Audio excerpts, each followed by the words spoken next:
আজকে আমাদেরকে কি গল্প শোনাবেন? আজকের গল্প রাষ্ট্রপ্রধানের জবাবদিহিতা। মুহাম্মদ বিন ওবায়দুল্লাহ হতে বর্ণিত, তিনি বলেন, একদা দ্বিতীয় খলিফা ওমর রাদিয়াল্লাহু তাআলা আনহু এর নিকটে কিছু কাপড় আসলে তিনি সেগুলি হদ্দারগণের মাঝে বণ্টন করে দেন। এতে আমাদের প্রত্যেকে একটি করে কাপড় পেল। কিন্তু তিনি নিজের দুটি কাপড় দিয়ে তৈরি একটি পোশাক পরিধান করে খুতবা দিতে মিম্বরে আরোহণ করলেন। কিন্তু শ্রোতাদের অন্যমনস্কতা লক্ষ্য করে তিনি জিজ্ঞাসা করলেন, হে লোকসকল, তোমরা কি আমার কথা শ্রবণ করছো না? এমতাবস্থায় বিখ্যাত সাহাবী সালমান ফারিসি রাদিয়াল্লাহু তাআলা আনহু উঠে দাঁড়িয়ে বললেন, জি না, আমরা শ্রবণ করব না।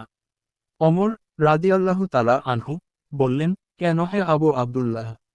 তিনি বললেন, আপনি আমাদেরকে একটি করে কাপড় দিয়েছেন, অথচ আপনি পরিধান করেছেন দুই কাপড়ের বড় পোশাক। ওমর রাদিয়াল্লাহু আনহু বললেন, ব্যস্ত হও না হে আবু আব্দুল্লাহ। অতঃপর তিনি ছেলে আব্দুল্লাহ বিন ওমর রাদিয়াল্লাহু তাআলা আনহু এর দিকে ইশারা করলে তিনি উঠে দাঁড়ালেন।